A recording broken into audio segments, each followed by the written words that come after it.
شعیب اللہ خان صاحب کے بیانات کے لیے مفتی صاحب کے آفیشیل چینل کو سبسکرائب کریں اور زیادہ سے زیادہ شیئر کریں۔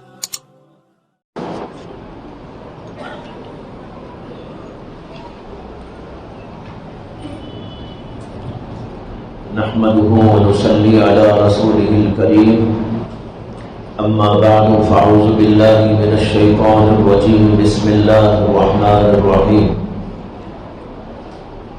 يا ايها الناس قد جاءتكم موعظة من ربكم وشفاء لما في الصدور وهدى ورحمة للمؤمنين صدق الله مولانا العظيم۔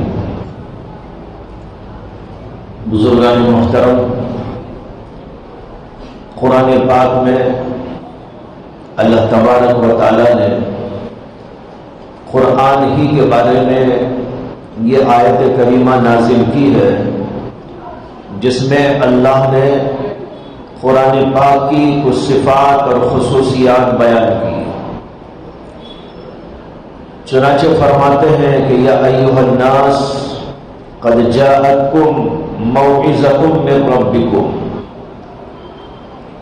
اے انسانوں تمہارے پاس تمہارے رب کی جانب سے نصیحت اور موعظت آ چکی ہے،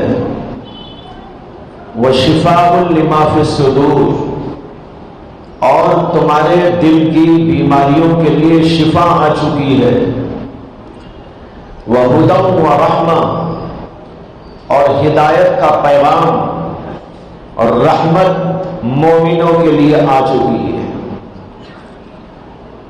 اس آیت کریمہ میں قرآن مجید ہی کے بارے میں چند باتیں بیان کی گئی۔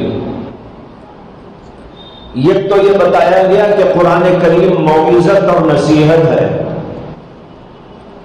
دوسری بات یہ بتائی گئی کہ قرآن کریم شفا ہے بیماریوں کے لیے، اور تیسری بات یہ بتائی گئی کہ قرآن کریم ایک ہدایت نامہ ہے، اور چوتھی بات یہ بتائی گئی کہ قرآن کریم رحمت کا پیغام ہے۔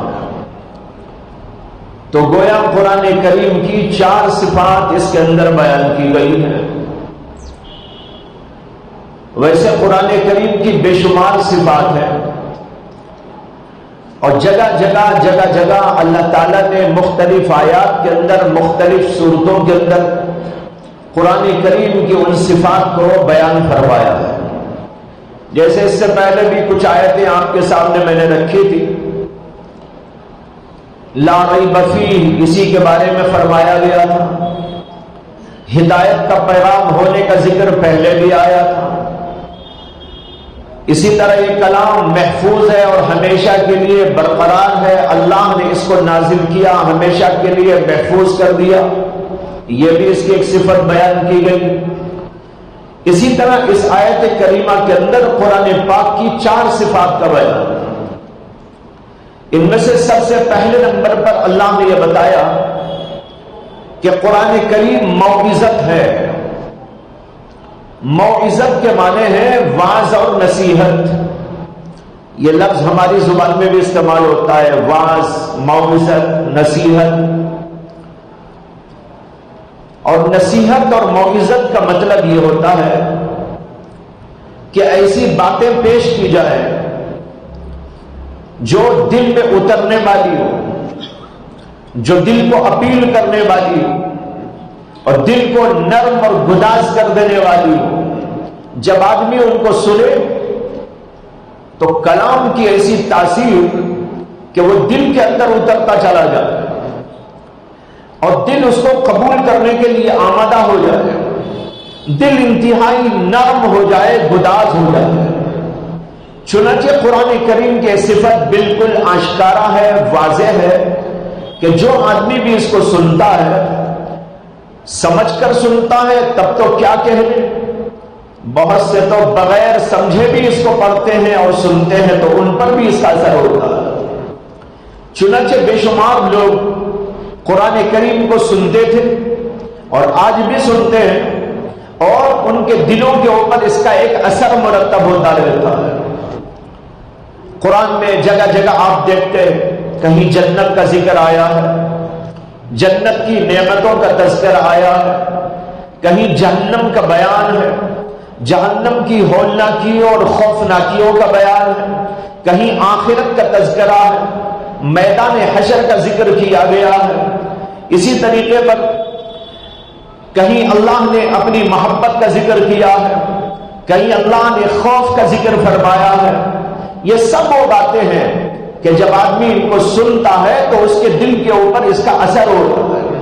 اسی طرح اللہ تعالیٰ نے جگہ جگہ اپنی نعمتوں کا ذکر کیا، میں نے تمہارے اوپر یہ نعمتیں نازل کی، میں نے یہ نعمتیں نازل کی، میں نے تمہارے لیے یہ پیدا کیا، میں نے تمہارے لیے ایسا اور ایسا سلسلہ جاری کر رکھا۔ کہیں پانی کا ذکر ہے، کہیں کھیتیوں کا ذکر کر دیا ہے، اور کہیں اناج کا، غلے کا ذکر موجود ہے، کہیں سمندر کا، کہیں آسمانوں کا، کہیں ستاروں کا، کہیں چاند کا، کہیں سورج کا، اور کہیں زمین کا، زمین کے اندر کے خزانوں کا۔ کیا ان سب باتوں کو سننے کے بعد بھی انسان کا دل نرم نہیں ہوگا؟ چنانچہ جن لوگوں نے اس کو سنا تو ان کے دل کے اوپر اس کا اثر ہوا۔ تو ایک طرف اللہ نے اپنی نعمتوں کا ذکر کیا، اور پھر آخرت کا تذکرہ کیا، جنت کا ذکر کیا، دوزخ کا ذکر کیا، جنت کی نعمتوں کا ذکر کیا، دوزخ کے عذابات کا ذکر کیا، حشر کیسے ہوگا، قیامت کیسے طاری ہوگی، اس کے احوال جگہ جگہ بیان ہوئی۔ جیسے مشہور یہ سورت اذا الشمس كورت واذا النجوم انكدرت واذا الجبال سيرت واذا العشار عطلت واذا الوحوش حشرت واذا البحار سجرت واذا النفوس زوجت واذا الموءودة سئلت باي ذنب قتلت واذا الصحف نشرت واذا السماء كشطت۔ یہ جو آیات ہیں جب آدمی ان کو پڑھتا ہے تو واقعی دل کی حالت بدلنی شروع ہو جاتی ہے، دل انتہائی نرم اور گداز ہو جاتا ہے۔ حدیث میں آتا ہے کہ نبی اکرم صلی اللہ علیہ وسلم سے حضرات صحابہ کرام نے پوچھا کہ یا رسول اللہ، آپ بہت جلد بوڑھے ہو گئے، آپ کی اتنی عمر تو نہیں لیکن بڑھاپا طاری ہو گیا۔ جب اللہ کے نبی علیہ السلام کے بال پکنے لگے تھے تب یہ سوال کیا تھا حضرات صحابہ کرام۔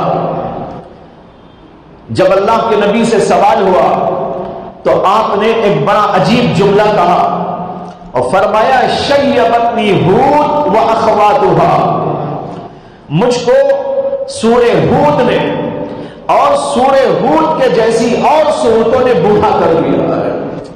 شیبتنی ہود و اخواتها، اخوات کے معنی بہنیں، بہنوں سے مراد اس کے جیسی صورتیں۔ جیسے ابھی میں نے صورت پڑھی، ایسی کئی صورتیں موجود ہیں جن کے اندر احوال آخرت کا ذکر ہے، کیا کیا ہوگا، کیسے کیسے ہوگا، زمین پر کیا گزرے گی، آسمان پر کیا گزرے گی، ستاروں پر کیا ہوگا، سمندروں کا کیا نقشہ بن جائے گا۔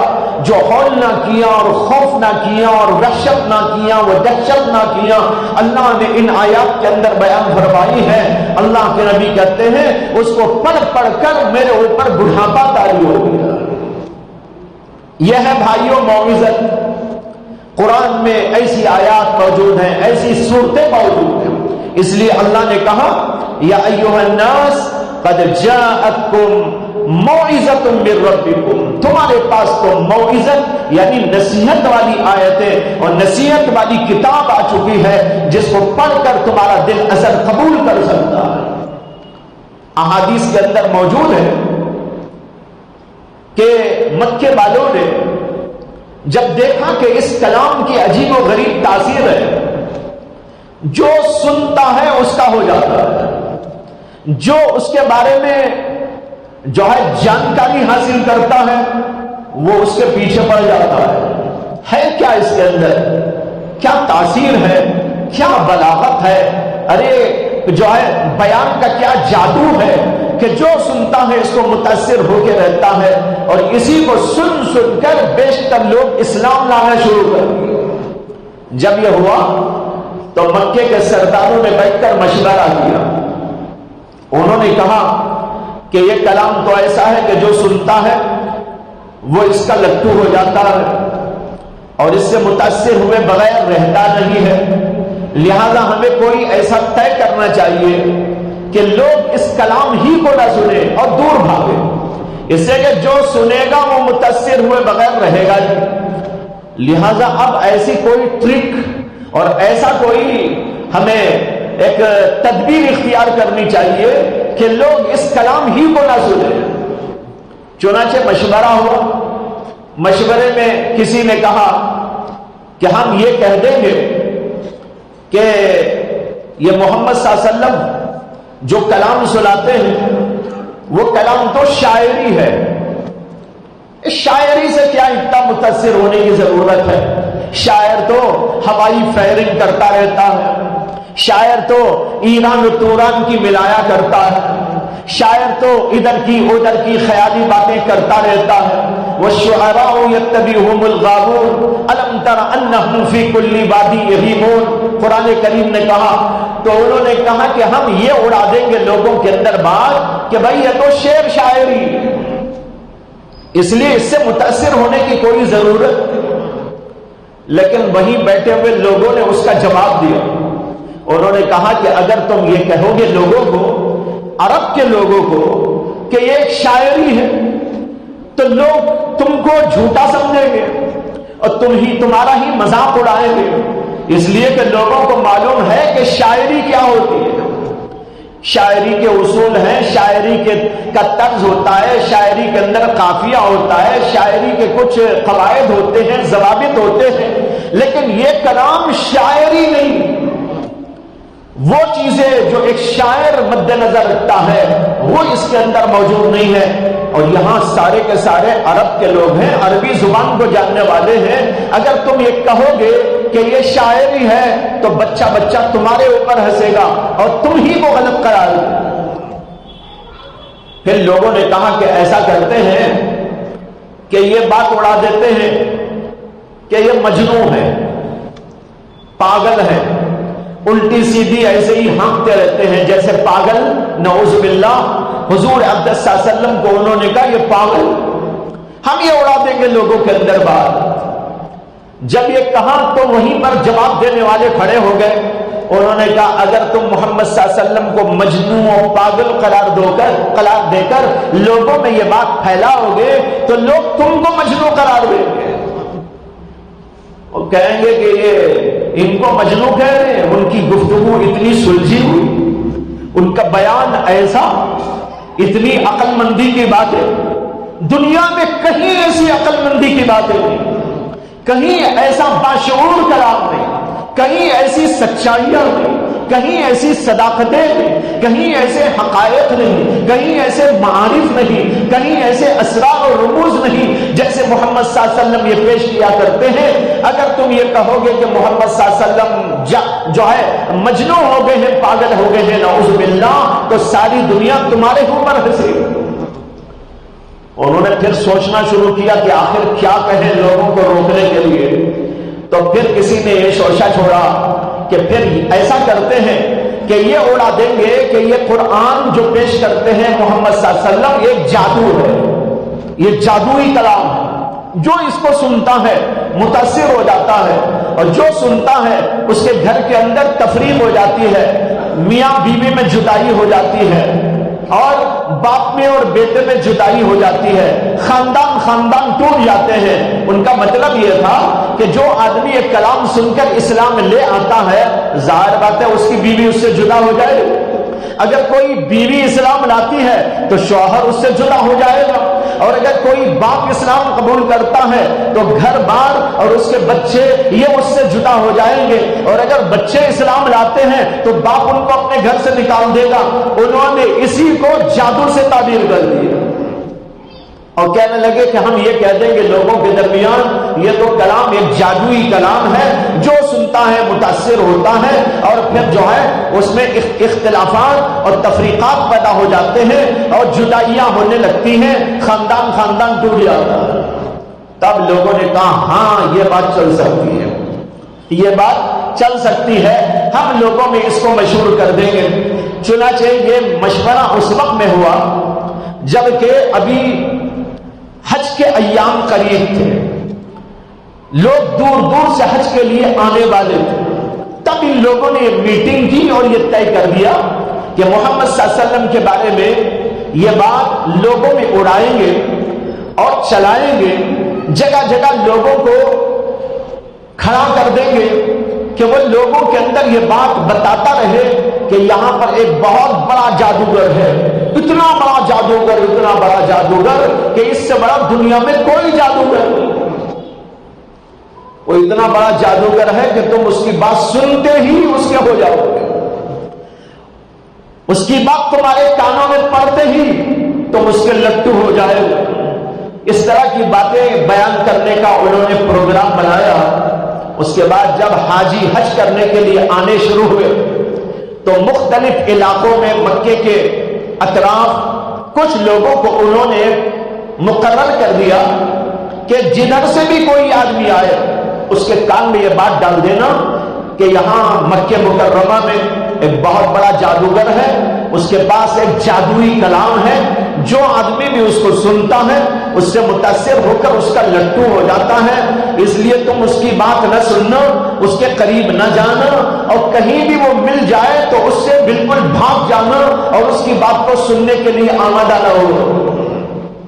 یہ سلسلہ انہوں نے جاری کیا. چنانچہ جگہ جگہ بات پھیلائی گئی. جو لوگ حج کو آ رہے تھے ان کے درمیان یہ بات پھیلا دی گئی کہ محمد نامی صلی اللہ علیہ وسلم یہاں پر ایک جادوگر ہے. یہ لوگ جو ہے اس طرح کی باتوں کو جادو سے تعبیر کر دیتے. مولانا روم نے تو یہ واقعہ بھی لکھا ہے، اگرچہ کئی حدیث کی کتابوں میں تو نظر بھی آئے، لیکن مولانا روم نے اپنی مثنوی شریف کے اندر یہ واقعہ بیان کیا ہے کہ ایک بار ابو جہل رسول اکرم صلی اللہ علیہ وسلم کی خدمت میں آیا اور آ کر کہنے لگا کہ میری مٹھی میں کیا ہے بتاؤ، میری مٹھی میں کیا ہے بتاؤ. اگر تم یہ بتا دو گے کہ میری مٹھی میں کیا ہے تم ایمان لاؤ. محمد صلی اللہ علیہ وسلم نے فرمایا میں بتاؤں کہ تیری مٹھی میں کیا ہے؟ یہ بھی ہو سکتا ہے اور یہ بھی ہو سکتا ہے کہ تیری مٹھی کی چیز ہی بتا دے کہ میں کون ہوں. یہ کہہ کر حضور اقدس صلی اللہ علیہ وسلم نے اشارہ کیا تو ابو جہل کے ہاتھ میں مٹھی میں کچھ کنکریاں تھیں. وہ کنکریاں اٹھا کے لایا تھا. وہ کنکریاں پڑھ رہی تھی لا الہ الا اللہ محمد الرسول اللہ، لا الہ الا اللہ محمد الرسول اللہ. یہ کہتے ہی وہ وہی مٹھی کو نیچے ڈال کر یہ کہتا ہوا بھاگ گیا ارے محمد تو اتنا بڑا جادوگر ہے کہ انسانوں ہی پہ نہیں کنکریوں پہ بھی جادو اس کا چل رہا. یہ مولانا روم نے واقعہ لکھا، لیکن حدیث کی کتابوں میں میری نظر سے کہیں نہیں گزرا، اور میں نے بڑے بڑے علماء سے بھی دریافت کیا تو انہوں نے کہا ہماری نظر سے بھی نہیں گزرا. بہرحال ایسے واقعات ہوا کرتے تھے. حدیث میں ایک اور بڑا عجیب واقعہ آیا ہے کہ ایک بار نبی اکرم صلی اللہ علیہ وسلم صحابہ کرام کی جماعت کے ساتھ کہیں تشریف لے گئے تھے اور راستے میں ایک جگہ پر پانی کی ضرورت پڑ گئی اور بہت دور دور تک چھان بین کرنے کے باوجود پانی نہیں مل سکا. صحابہ کرام کو نہانے کی، وضو کرنے کی، پینے اور پکانے کی سب چیزوں کی ضرورت تھی. اسی طرح اپنے جانوروں کو پلانے کی کھلانے کی ضرورت تھی، لیکن پانی موجود نہیں تھا. تو نبی اکرم صلی اللہ علیہ وسلم نے حضرت علی رضی اللہ عنہ کو اور ان کے ساتھ ایک اور صحابی کو دونوں کو بلا کر فرمایا کہ بھائی جاؤ تلاش کرو، سارے صحابہ کو بڑی پریشانی ہے، پانی تو کہیں نہ کہیں ادھر ادھر مل سکتا ہے، دور تک جا کے تلاش کرو. تو یہ دو صحابہ نکل کر کچھ فاصلے پر گئے تو وہاں ایک عورت کو پایا. وہ عورت اپنے اونٹ پہ بیٹھی ہوئی تھی اور اس کے ادھر ایک مشکیزہ اور ادھر ایک مشکیزہ، دو مشکیزیں لٹک رہے تھے پانی سے بھرے ہوئے اونٹ کے اوپر. تو یہ دو صحابہ نے اس عورت کو دیکھ کر پوچھا کہ تم پانی جو لے کر آ رہی ہو یہ پانی کہاں ہے، یعنی کہاں سے پانی بھر کے لا رہی ہو، ہم بھی جانا چاہتے ہیں. اس سے معلوم کرنا چاہا کہ اس کا پتہ معلوم ہو جائے پانی کہاں پر ہے. تو اس عورت نے جواب یہ دیا کہ پانی یہاں سے اتنی دوری پر ہے کہ کل اس ٹائم میں وہاں پر تھی. سمجھ میں آیا؟ یہ حدیث کے جملے کا ترجمہ کر رہا ہوں کہ اس عورت نے کہا پانی یہاں سے اتنی دور ہے کہ کل اس ٹائم پر میں وہاں تھی. تو مطلب 24 گھنٹے کا فاصلہ ہے.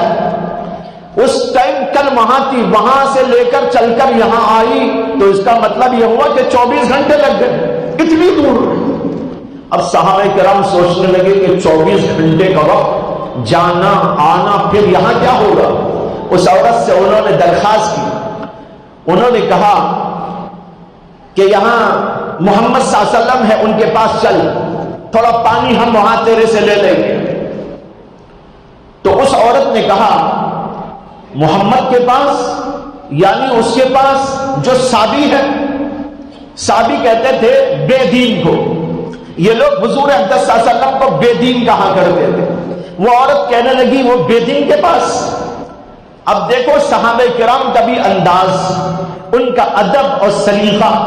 دین آتا ہے تو ادب بھی آتا ہے, دین آتا ہے تو سلیقہ بھی آتا ہے, دین آتا ہے تو عقل بھی درست ہو جاتی ہے, اور دین جاتا ہے تو تہذیب بھی چلی جاتی ہے, ادب بھی ختم ہو جاتا ہے, عقل کا بھی ستیاناش ہو جاتا ہے. حضرات صحابہ کرام نے جب سنا وہ یہ کہہ رہی ہے کہ اچھا وہ سالی بے دین کے پاس جانا ہے, تو حضرات صحابہ نے کیا کہا, ہاں ہاں انہی کے پاس جس کو تو مراد لے رہی ہے. یہ نہیں کہا ہاں وہ صحابی کے پاس جانا, یہ تو بے ادبی ہو جاتی, گستاخی ہو جاتی, یا بلکہ اس سے بھی آگے کفر ہو جاتا. حضور اقدس صلی اللہ علیہ وسلم کو کوئی بے دین اپنی زبان سے کہے, بے دین ہو جائے گا, یعنی دین سے نکل جائے گا. حضرات صحابہ نے یہ نہیں کہا, یوں کہا ہاں ان کے پاس جس کو تو مراد لے رہی ہے. اس نے کہا اچھا چلو. اور اس کے بعد وہ صحابہ آگے آگے چلتے رہے, وہ اپنے اونٹ کے اوپر پیچھے آتی رہی, یہاں تک کہ تھوڑا ہی فاصلہ تھا.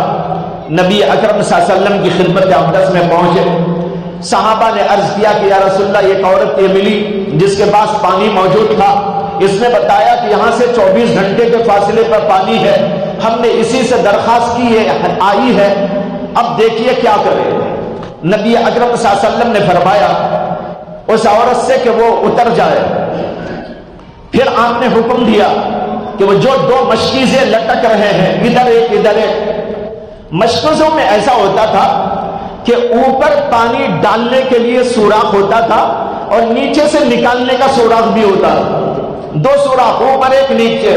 پانی ڈالنا ہو تو اوپر کے کھول کے ڈالتے تھے, نکالنا ہو تو نیچے کا تار کھول کر وہاں سے لے لیا کرتے تھے. اللہ کے نبی علیہ السلام والسلام نے فرمایا اوپر بندش لگا دو, نیچے کھولو, اور لوگوں سے کہو, وہاں پر جو ہے کئی 100 لوگ موجود تھے حضور اقدس صلی اللہ علیہ وسلم کے ساتھ. آپ نے فرمایا صحابہ سے کہہ دو جسے جتنا پانی لینا ہے یہاں سے لیتا ہے, اپنا اپنا برتن لائے, پانی لیتا جائے. صرف 2 مشکیزیں تھے وہ. اللہ کے نبی کا حکم ہوا, صحابہ سب کے سب بے چین تھے, سب کے سب ضرورت مند ہیں, سب کو پانی کی حاجت تھی. آپ نے حکم دیا تو تمام صحابہ اپنے اپنے برتن لا کر بھرنے شروع کر دیے. اب وہ عورت کھڑی ہوئی تماشا دیکھ رہی ہے, میرے پانی سے لوگ کیا کر رہے ہیں. اب وہ پانی ہے کہ ختم ہونے کا نام نہیں لیتا, برابر آ رہا ہے, برابر آ رہا ہے. اور تمام کے تمام صحابہ اپنے برتن بھر لیتے ہیں, جانوروں کو پلا دیتے ہیں, کوئی جلدی سے جا کے غسل کر کے آتا ہے, کوئی وضو کر لیتا ہے, اپنے مٹکوں میں برتنوں میں بھر لیتا ہے. اس طرح سبوں صحابہ کرام سب کے سب سیران ہو گئے.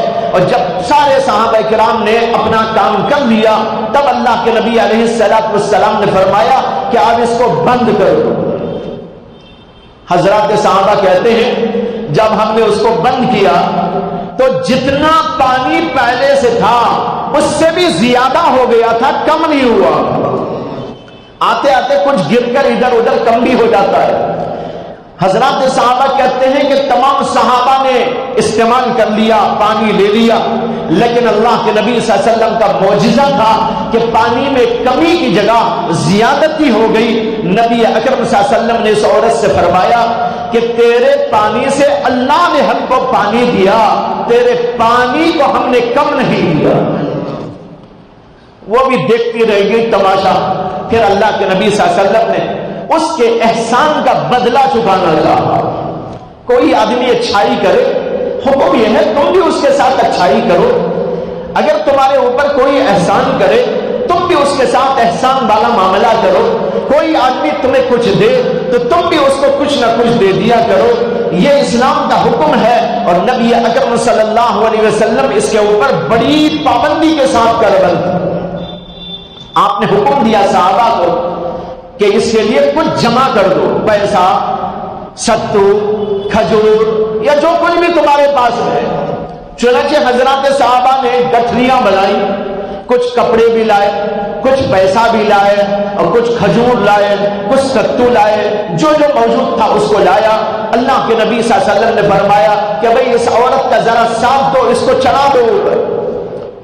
چنانچہ کچھ رکھ کر کوئی چیز تاکہ وہ اوپر چڑھ جائے آسانی سے، اس کو رکھ کر اس کے لیے تعاون کیا گیا۔ وہ عورت بڑھ گئی۔ اللہ کے نبی نے فرمایا جو کچھ جمع کیا ہے اس کے سامنے رکھ دو، مشکیزیں تو ادھر ادھر لٹک رہے ہیں، اس کے سامنے رکھ دو۔ چنانچہ رکھ دیا گیا۔ وہ عورت بڑی خوشی خوشی وہاں سے چلی گئی۔ وہاں سے جانے کے بعد جب وہ اپنے گھر پہنچی تو گھر والوں نے پوچھا کہ بہت دیر ہو گئی، کیا بات ہے؟ اسے کہ یہاں آ کر جانے میں کچھ اور تاخیر ہو گئی۔ تو پوچھنے والوں نے، گھر والوں نے پوچھا کہ اتنی تاخیر کیوں ہو گئی؟ تو وہ عورت کہنے لگی کہ میں ایک جگہ پر گئی تھی، یعنی سابی بے دین کے پاس، ان کی زبان میں نعوذ باللہ، لیکن میں نے ایک ایسی بات دیکھی کہ ایسی بات میں نے کبھی نہیں دیکھی۔ یہ کہہ کر اس نے کہا میرا گمان ہے، میرا قیاس ہے، میرا اندازہ ہے، اور یہ کہتے ہوئے اس نے ایسا کر دیا انگلیوں کو۔ اس کا مطلب نیچے اور اوپر، یعنی اوپر اور نیچے، یعنی آسمان و زمین، اس کی طرف اشارہ تھا۔ اس نے کہا آسمان و زمین میں اتنا بڑا جادوگر کوئی نہیں ہے، یا تو یہ اتنا بڑا جادوگر ہے یا نہیں تو اللہ کا پیغمبر ہے۔ اس کے بعد اسی روایت میں آتا ہے، یہ روایت پوری بخاری شریف کے اندر موجود ہے۔ حضرات صحابہ کہتے ہیں کہ اس عورت نے اپنے قبیلے و خاندان کے لوگوں کو وقتاً فوقتاً آمادہ کیا، یہاں تک کہ اس کا پورا قبیلہ اسلام لے آیا۔ اتنا متاثر ہو گئی۔ تو پہلے تو اس نے کہا کہ اس سے بڑا کوئی جادوگر نہیں ہو، یا تو یہ جادوگر ہے یا نہیں تو اللہ کا پیغمبر ہے۔ تو بہرحال بھائیوں، عرض یہ کر رہا تھا کہ ان لوگوں کے دماغوں میں جب ایسی چیزیں آتی تھی تو اس کی اچھی تعبیر لینے کے بجائے، اس کا اچھا مطلب نکالنے کے بجائے اس کا ایک منفی پہلو نکالا کرتے تھے، اور اس کو جادو سے تعبیر کر کر لوگوں میں اللہ کے نبی صلی اللہ علیہ وسلم کو، قرآن کو بدنام کرنے کی کوشش کرتے تھے۔ بہرحال جب حج کے ایام آئے یہ سلسلہ انہوں نے جاری کر دیا کہ حضور کو اور قرآن مجید کو جادو جادو جادو کہہ کر سب لوگوں کے اندر یہ بات پھیلائی۔ اسی زمانے کا واقعہ ہے کہ حضرت طفیل ابن عمرو الدوسی ایک صحابی، وہ بھی حج کے لیے آئے، لیکن اس وقت تو صحابی نہیں تھے، وہ تو کفر کے حال میں تھے۔ وہ بھی حج کے لیے آئے، اور ان کو بھی لوگوں نے یہی کہا کہ آپ آئے ہیں دوس قبیلے کے بہت دور سے، لیکن یہاں ذرا دیکھ کر رہنا، سمجھ کے رہنا، اس لیے کہ یہاں ایک بہت بڑا جادوگر ہے، جو اس کی بات سن لیتا ہے وہ اس کا ہو جاتا ہے، اس لیے آپ ہرگز بھی اس کے قریب نہ جائیں۔ حضرت طفیل ابن عمرو الدوسی فرماتے ہیں کہ جب لوگوں نے مجھے کہا تو میں نے کہا بھائی ٹھیک ہے ٹھیک ہے۔ اس کے بعد مکے میں گیا، لیکن میرا دل اندر سے کہنے لگا میں کوئی پاگل تو نہیں ہونا، میں کوئی بے وقوف تو نہیں ہوں، میرے پاس عقل موجود ہے، اچھے اور برے کا فرق تو میں کر سکتا ہوں، مغز میں اور پوست میں فرق کرنے کی صلاحیت تو اللہ نے دی ہے، سب کچھ میرے پاس موجود ہے، تو میں کیوں اتنا بے وقوف اپنے آپ کو قرار دوں اور یوں کہوں کہ بھائی سنوں گا نہیں میں کلام، میں سنوں گا اور میں دیکھوں گا کہ اس کے اندر سچائی ہے یا نہیں۔ مجھے کیا ضرورت ہے ان لوگوں کی بات ماننے کی؟ تو حضرت طفیل بن عمرو دوسی کہتے ہیں کہ میرا دل اندر سے کانپنے لگا کہ میں ان لوگوں کی بات سن کر کیوں محمد صلی اللہ علیہ وسلم کی بات نہ سنوں، ان کے کلام کیوں نہ سنوں؟ میں جاؤں گا، سنوں گا، حق ہے تو قبول کروں گا، نہ حق ہے تو اس کا جواب دوں گا۔ کہتے ہیں کہ میں ان کو تلاش کرنے لگا، لوگوں سے دریافت کرنے لگا، لوگ بتانے بھی تیار نہیں تھے، یہاں تک کہ ایک بار میں نے دیکھا کہ محمد صلی اللہ علیہ وسلم کعبے میں تشریف لائے، نماز پڑھ رہے ہیں اور قرآن پاک اس کے اندر تلاوت کر رہے ہیں۔ کہتے ہیں کہ مجھے اندازہ ہوا شاید یہی ہوں گے، اس لیے کہ انہی کا انداز ایسا تھا جو وہاں کے سب لوگوں کے انداز سے الگ تھا۔ نماز پڑھ رہے ہیں، سجدہ کر رہے ہیں، وہاں تو کوئی یہ نہیں کرتا تھا۔ کہتے ہیں کہ میں سمجھ گیا یہی ہوں گے وہ محمد صلی اللہ علیہ وسلم۔ کہتے ہیں کہ میں ان کے قریب جا کر بیٹھ گیا، جب وہ تلاوت کر رہے تھے تو میں سننے لگا اور بڑا لطف لینے لگا، بڑا مزہ لینے لگا، یہاں تک کہ میرا دل اندر سے کہنے لگا یہ آدمی بھی جھوٹا نہیں ہو سکتا، یہ کلام بھی کوئی غلط کلام نہیں ہو سکتا۔ بہرحال کہتے ہیں کہ نماز کے اندر وہ پڑھ رہے تھے تو میں سنتا رہا، جب وہ نماز سے فارغ ہوئے تو میری طرف متوجہ ہوئے اور مجھ کو سلام کیا۔ میں نے ان سے ملاقات کی اور اس کے بعد میں نے کہا کہ میں قبیلے دوس کا رہنے والا ہوں، مکہ مکرمہ کو حج کے لیے آیا ہوں۔ لوگوں نے مجھ سے کہا کہ محمد نامی ایک جادوگر ہے، اس سے ملاقات نہ کرنا، اگر تم اس سے ملاقات کرو گے تو اس کے کلام کا جادو تمہارے دل دماغ پر اثر کرے گا، یہاں تک کہ تم اس کے ہو جاؤ گے۔ میرا ارادہ ہوا کہ آپ کے پاس نہ آؤں، لیکن دل اندر سے کہنے لگا اللہ نے مجھ کو عقل دی ہے، لیاقت دی ہے، صلاحیت دی ہے اور اچھے اور برے کا فرق کرنے کی تمیز دی ہے، میں کیوں آپ کے قریب نہ آؤں؟ اس لیے میں آیا ہوں۔ آپ کا پیغام کیا ہے؟ آپ کیا فرماتے ہیں؟ آپ کی باتیں مجھ کو بتا دیجئے، آپ کا دعویٰ کیا ہے؟ حضرت طفیل بن عمرو دوسی کہتے ہیں کہ میرے سوال پر محمد رسول اللہ صلی اللہ علیہ وسلم نے فرمایا کہ میرا دعویٰ یہ ہے کہ میں اللہ کا پیغمبر ہوں، اللہ نے مجھ کو پیغمبر نبی بنا کر بھیجا ہے اور مجھے اللہ نے اپنے کلام سے متمتع فرمایا ہے، اس کا کلام میرے اوپر نازل ہوتا ہے۔ کہتے ہیں کہ میں نے عرض کیا کہ وہ کلام مجھ کو سنا دیجئے، میں سننا چاہتا ہوں۔ لوگ کہتے ہیں کہ جادو ہے، میں آپ سے سنوں گا اور فیصلہ کروں گا۔ محمد رسول اللہ صلی اللہ علیہ وسلم نے تلاوت کلام اللہ شروع کر، کہتے ہیں کہ تلاوت کرتے جا رہے تھے اور میں سنتا جا رہا تھا، اتنا عجیب اثر ہونے لگا کہ کچھ ہی دیر میں میرا دل اندر سے کہنے لگا یہ کلام تو کبھی جھوٹ نہیں ہو سکتا، جادو نہیں ہو سکتا۔ میں جادوگروں کو جانتا ہوں، جادوگر تو ناپاک حالت میں ہوتے ہیں، جادوگروں کی صورت بھی بھیانک ہوتی ہے، ان کی سیرت بھی بھیانک ہوتی ہے، ان کے پاس تو گندگیوں کا مجموعہ ہوا کرتا ہے، ان کے کلام کے اندر ایسی تاثیر ہو نہیں سکتی۔ لہذا میں نے فیصلہ کیا کہ مجھے محمد صلی اللہ علیہ وسلم پر ایمان لانا چاہیے اور میں ایمان لے آیا۔ دیکھو لوگ روکتے رہے لیکن کلام کی تاثیر اثر اپنا دکھاتی رہی، اور ایسا ایک واقعہ ہی نہیں، ایسے سینکڑوں واقعات برابر پیش آتے رہے۔ اسی لیے لوگ جب اسلام کے اندر داخل ہوتے چلے گئے تو بھائیو یہ ہے موعظت جو قرآن کے اندر اللہ نے رکھی ہے، اس سے انسان متاثر ہوتا ہے۔ کتنے انسانوں کی زندگی بنی جب انہوں نے اس کلام کو سنا، یہاں تک کہ وہ حدیث کا واقعہ آپ سنیں جس میں آتا ہے کہ ایک بار مکے کے سارے سردار جمع ہوئے اور انہوں نے عتبہ ابن الولید کو، جو وہاں کا ایک بڑا سردار ہی تھا، سارے سرداروں نے مل کر یہ کہا کہ تم جاؤ محمد صلی اللہ علیہ وسلم کے پاس اور ان کو جا کر یہ پیشکش کرو کہ اگر وہ اپنے اس پیغام سے اور اپنی اس دعوتی تحریک سے یہ چاہتے ہیں کہ وہ بڑے مالدار بن جائے، مال جمع کرنا ان کا مقصود ہو، تو ہم آپ کو مال دینے کے لیے تیار ہیں، سونا چاندی ہیرے جواہرات سب آپ کے خدمت میں لا کے ڈال دیں گے، لیکن آپ یہ چھوڑ دیجئے اللہ کا کلام، یہ توحید والی بات، یہ دین اور اسلام کی بات، آپ ہماری طرح ہو جائے اور آپ کو جتنا مال چاہیے ہم دینے کے لیے تیار ہیں۔ اور دوسری بات یہ ہے کہ اگر آپ یہ چاہتے ہیں کہ یہاں کے سردار بن جائے تو آپ کی لیاقت صلاحیت کی وجہ سے ہم آپ کو مکے کا امیر اور سردار بھی بنانے کے لیے تیار ہیں، ہم آپ کو اپنا حاکم بنا لیں گے۔ اور اگر آپ کا مقصد دنیا میں عیش و عشرت کرنا ہے تو عیش و عشرت کے تمام سامان بھی ہم آپ کو دے دیں گے۔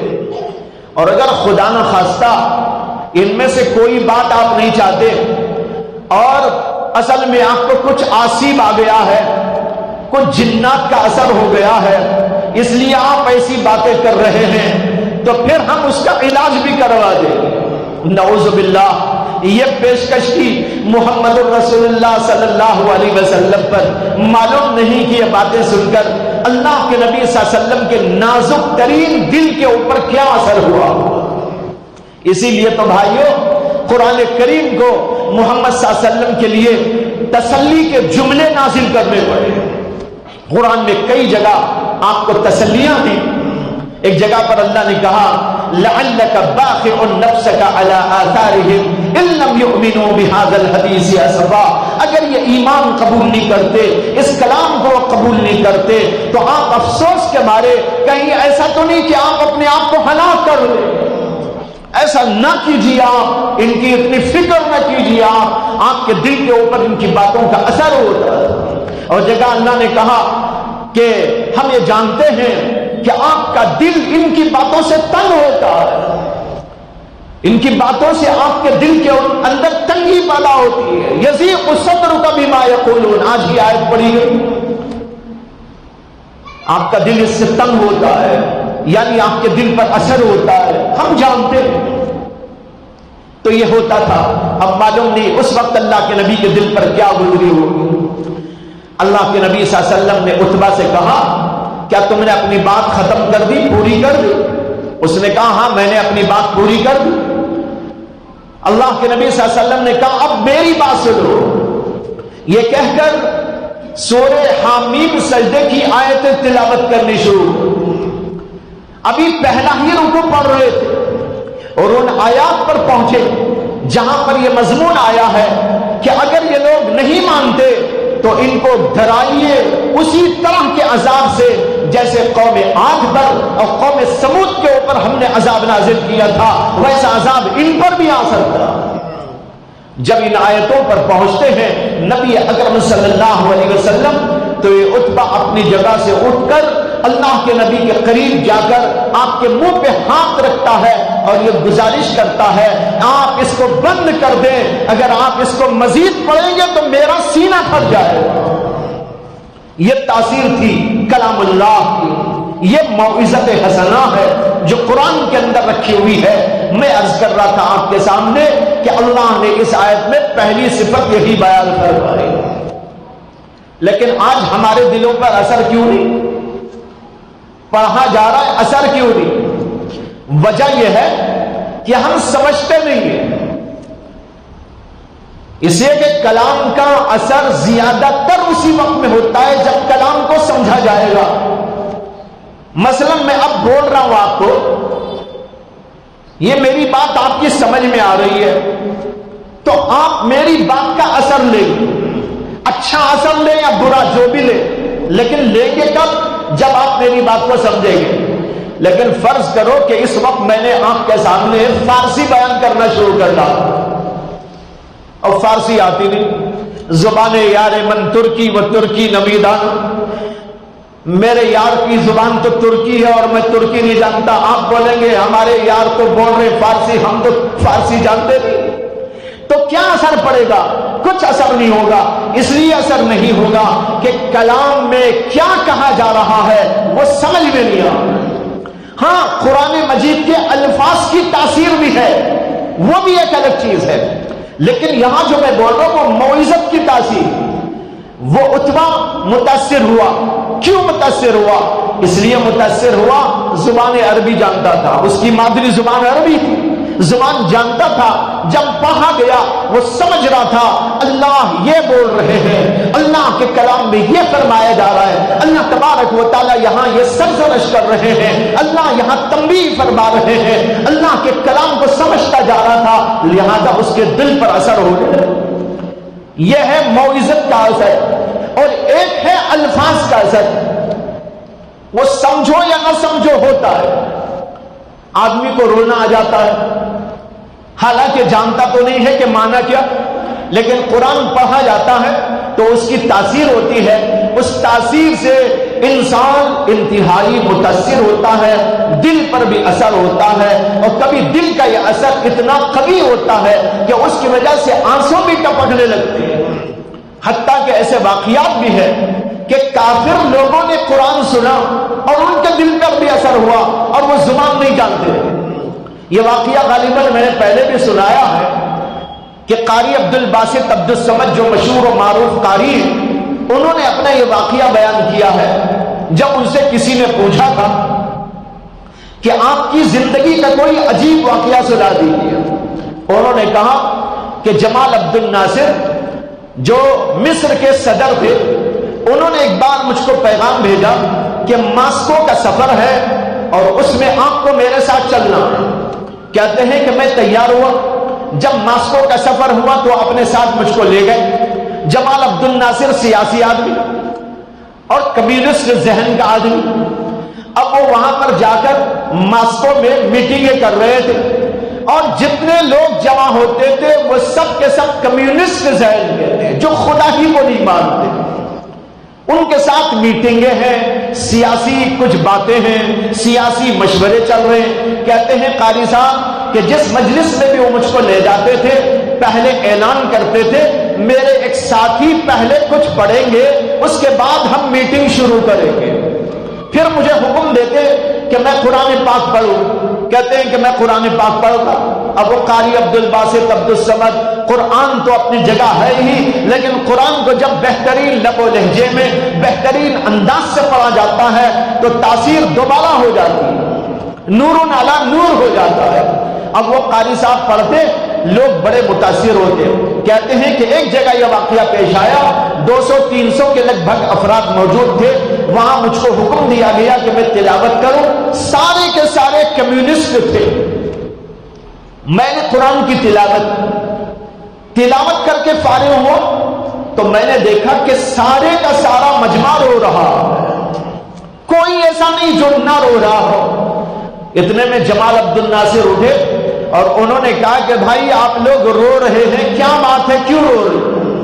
انہوں نے کہا ہم کو خود پتا نہیں ہم کیوں رو رہے، یہ صاحب جو پڑھ رہے تھے معلوم نہیں اس کے اندر کیا تاثیر ہے کہ ہمارا دل متاثر ہو رہا تھا اور ہماری آنکھوں سے آنسو جاری ہو گئے۔ انہوں نے تب کہا یہ جو پڑھ رہے تھے یہ دراصل اسلام کی وہ سب سے معتبر کتاب ہے جو محمد صلی اللہ علیہ وسلم پر نازل ہوئی، جس کا نام قرآن ہے۔ یہ ہے بھائیوں، یہ الفاظ کی تاثیر، موعظت کی تاثیر سمجھنے سے آیا کرتی ہے۔ لہذا یہ الگ الگ باتیں ہیں، اس کو الگ الگ طور پر نوٹ کر کے رکھنے کی ضرورت ہے۔ اللہ تعالیٰ مجھے بھی آپ کو بھی توفیق اور ہدایت عطا فرمائے، قرآن پڑھنے کی، قرآن سمجھنے کی، قرآن پر عمل کرنے کی۔ وآخر دعوانا ان الحمد للہ رب العالمین۔